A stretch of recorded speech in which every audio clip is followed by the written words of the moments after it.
All right, so let's talk today about nutrition and what we kind of talk about when I'm working with clients about what to eat when trying to conceive. I'll never forget one time working with a new client and she was like, are you just going to tell me to eat everything completely different than what I already eat? Probably not, unless you have a complete just trash diet, which some people do. But most of the time, the clients that I'm working with are already pretty aware and focused, and they're already trying to make changes on their own. So you don't have to have a perfect diet in order to be successful with IVF, okay? In fact, a lot of times with my clients, I'm telling them to unwind a little bit and not to beat themselves up because the cortisol spikes that they're having from the stress of eating one bad thing, I don't really love that word, is negating your progress more than the thing that you actually ate, okay? So keep that in mind.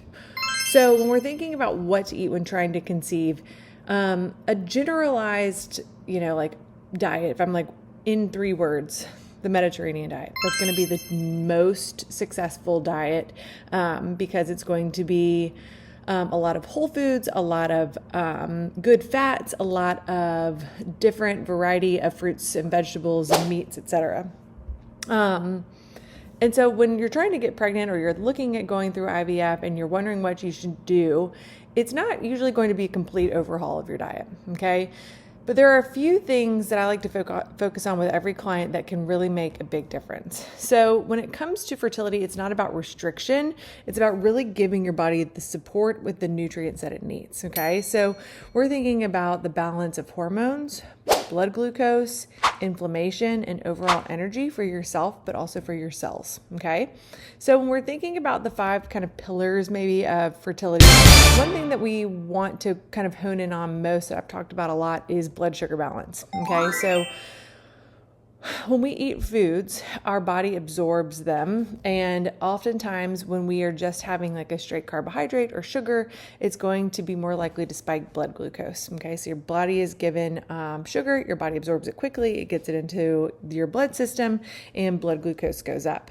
Now, we don't want that in the space for overall health, but certainly for fertility and egg quality, sperm quality. Okay. So when we see those big spikes that go up and down quickly, it's just not great for our fertility. So the things that we want to do is, if we're having a carbohydrate or sugar, we want to make sure that we're pairing that with protein and a fiber at each meal or with snacks, okay? So we want to avoid these blood glucose spikes.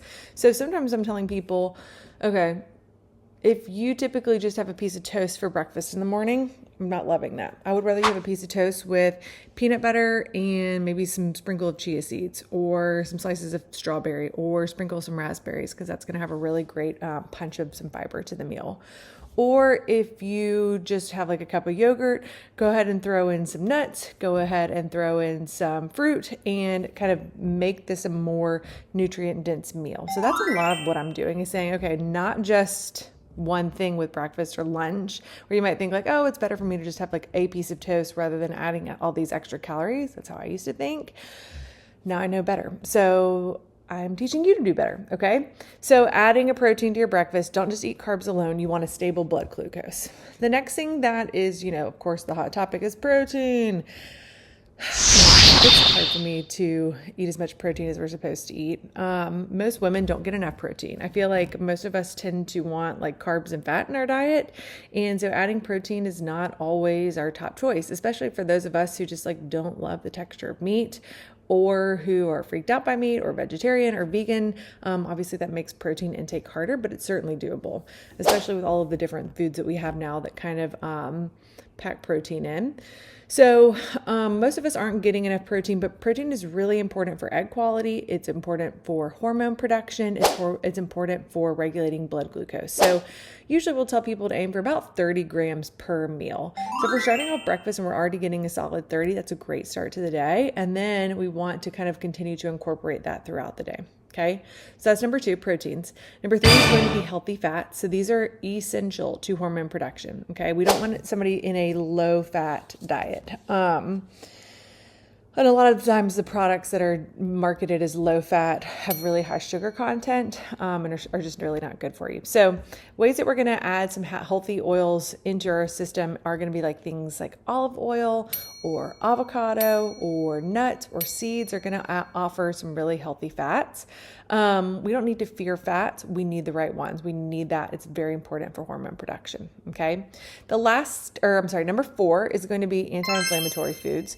So this is especially important for those people with PCOS, endometriosis, unexplained infertility, chronic pain. When I work with clients, we do an inflammation assessment to determine kind of where we might see some inflammation in the body, and we might need to address that.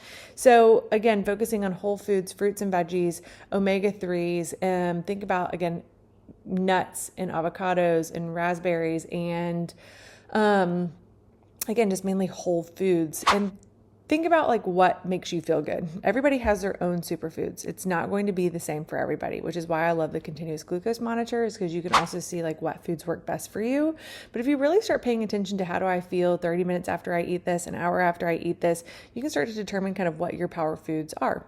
So inflammation is a really huge key piece in fertility, in this space of infertility. So paying attention to that can really be helpful. There's 6. Okay, so number 5 is going to be fiber. We have to get fiber. Fiber is going to help flush out all of the toxins in your body. It's going to help with hormone regulation. It helps kind of get out the excess hormones, and it's really, really critical. Again, especially for my patients with endometriosis, and probably PCOS as well, because we really want to make sure that we are getting rid of that excess hormone. And again, really, really important, really helpful for bowels, really helpful for overall health, really helpful for blood glucose. It's going to really slow down that spike of glucose. It's just really helpful. I heard something the other day about just thinking about how quickly, if you put a piece of bread into water, how quickly it disintegrates. And that's how you can think of blood glucose. So if you're putting bread in water, it quickly disintegrates. That's how quickly those sugars are going to be absorbed into your system.